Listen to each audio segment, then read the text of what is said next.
नमस्कार, मैं सूर्य प्रकाश तिवारी। आप देख रहे हैं विजय न्यूज़। 6 दशकों से चल रहा माओवाद आंदोलन क्या अब खत्म होने की कगार पर है? एक और जहां केंद्र सरकार ने 31 मार्च की डेडलाइन माओवाद को खत्म करने के लिए तय कर दी है, तो वहीं क्या अब माओवादी भी एक कदम पीछे हटाते हुए सीज फायर की पहल कर रहे हैं? आखिर क्या होने जा रहा है, चलिए देखते हैं इसी पर ये खास स्टोरी।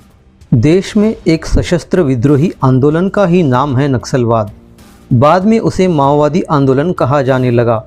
गरीबी और असमानता के खिलाफ संघर्ष के नाम पर 6 दशक पहले शुरू हुआ नक्सलवाद क्या अब अपने अंत की ओर है? ये सवाल इन दिनों मीडिया में चर्चा का मुद्दा बना हुआ है, क्योंकि केंद्र सरकार ने ये ऐलान किया था कि 31 मार्च 2026 तक देश से नक्सलवाद को पूरी तरह खत्म कर दिया जाएगा। और इस ऐलान के साथ ही छत्तीसगढ़, महाराष्ट्र और ओडिशा के माओवाद प्रभावित इलाकों में सुरक्षा बलों ने अपने ऑपरेशन तेज कर दिए थे, जिनमें ऑपरेशन कगार की अहम भूमिका रही। इन ऑपरेशनों के फलस्वरूप 2024 से अब तक 400 से ज़्यादा नक्सली मारे गए हैं, जिसे माओवादियों ने भी स्वीकार किया है। वहीं 21 मई को नक्सलियों के बड़े नेता बसवराजू और 5 जून को सुधाकर के मारे जाने से माओवादी आंदोलन को बड़ा झटका लगा है, जिसे देखते हुए माओवादी अब संघर्ष विराम और शांति चर्चा की पहल करते तो दिखे, लेकिन इसको लेकर अब माओवादियों में भी मतभेद जग जाहिर हो गए हैं।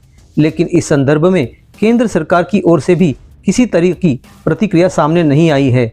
वहीं इन दिनों माओवादियों द्वारा माओवादी सप्ताह मनाने की खबर भी सामने आई है, और इस दौरान माओवादियों की गतिविधियों को लेकर सुरक्षा बल भी सतर्क हो गए हैं।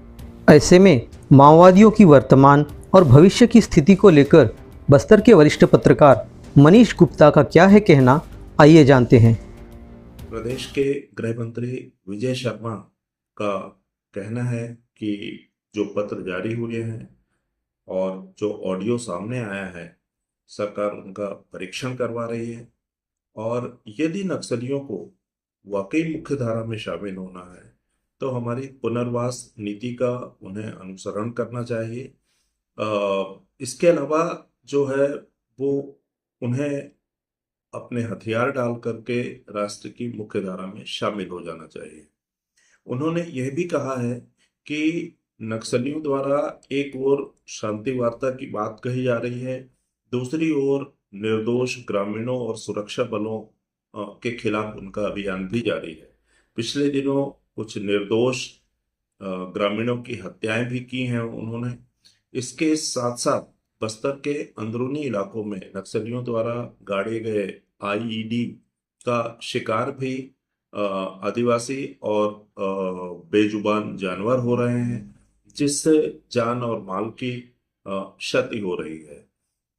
उन्होंने यह भी कहा है कि यदि नक्सलियों को वाकई मुख्य धारा में शामिल होना है तो उन्हें लोकतांत्रिक प्रक्रिया के तहत सामने आना पड़ेगा और हथियार त्याग कर मुख्य धारा में शामिल होना पड़ेगा। पिछले दिनों केंद्रीय गृह मंत्री अमित शाह ने जो एक नक्सलियों के खात्मे को लेकर के एक डेडलाइन जो उन्होंने जारी की थी, जिसके तहत मार्च 2026 तक पूरे देश से नक्सलवाद के खात्मे का उन्होंने आह्वान किया था। इसको लेकर के जो सुरक्षा बलों ने नक्सल प्रभावित इलाकों में, खासकर नक्सलियों के कथित दंडकारण्य इलाके में ऑपरेशन काफी तेज किए हैं और बड़ी संख्या में नक्सली मारे गए। वर्ष 2024 में जनवरी माह से इन ऑपरेशनों में काफी तेजी आई है और आज तक लगभग 450 से अधिक नक्सली मारे जा चुके हैं। हालांकि इन ऑपरेशनों के कारण नक्सली बैकफुट पर हैं, उनके कई शीर्ष नेता मारे गए हैं। खासकर जो नक्सलियों के सेंट्रल कमेटी के सेक्रेटरी बसवा राजू पिछले दिनों अबूझमाड़ में डीआरजी के साथ मुठभेड़ में मारे गए हैं।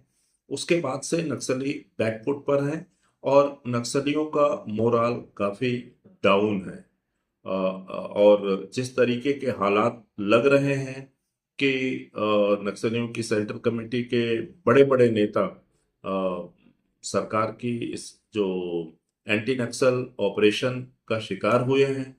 ऐसी स्थिति में जिस जो दावे किए गए हैं, कहीं ना कहीं केंद्रीय गृह मंत्री के जो दावे हैं उनको लेकर के ऐसा महसूस हो रहा है कि काफी हद तक अगर यही रफ्तार रही तो काफी हद तक मार्च 2026 तक वो बस्तर और खासकर देश के उन नक्सल प्रभावित इलाकों में नक्सलियों की मौजूदगी कागजों तक सिमट जाएगी। हालांकि पूरी तरीके से देश नक्सल मुक्त नहीं हो पाएगा, फिर भी नक्सलियों को इतनी ज्यादा क्षति हो रही है, उससे आने वाले समय में मुझे लगता है कि नक्सलियों के का जो सर्वाइवल है वो कहीं ना कहीं खतरे में पड़ जाएगा। उधर माओवादी आंदोलन कितना बिखर गया है, इसकी चर्चा की जाए तो मीडिया रिपोर्टों के मुताबिक नक्सलियों की सेंट्रल कमेटी में 10 से 12 एक्टिव कमांडर, 1200 के करीब माओवादी बचे हुए हैं। इसके अलावा 800 से ज़्यादा लोग उनसे जुड़े सांस्कृतिक और आदिवासी संघों से जुड़े हुए लोग हैं। वहीं बाकी राज्यों महाराष्ट्र, तेलंगाना, झारखंड में भी 150 से 200 के करीब कैडर हो सकता है। इससे जाहिर होता है कि माओवादी आंदोलन लगातार बिखर रहा है और जिस तरह सरकार उनके खिलाफ अभियान चला रही है, उसे देखते हुए तो यही संकेत मिल रहे हैं कि अब सरकार किसी भी तरह की बातचीत के मूड में नहीं है, भले ही कई संगठन विपक्ष शांति चर्चा अपनाने की मांग कर रहा हो। माओवाद प्रभावित इलाकों में एक और अभियान तो दूसरी ओर विकास कार्य, इन 2 सूत्रीय नीति को अमल में लाते हुए सरकार अपने लक्ष्य की ओर अग्रसर है।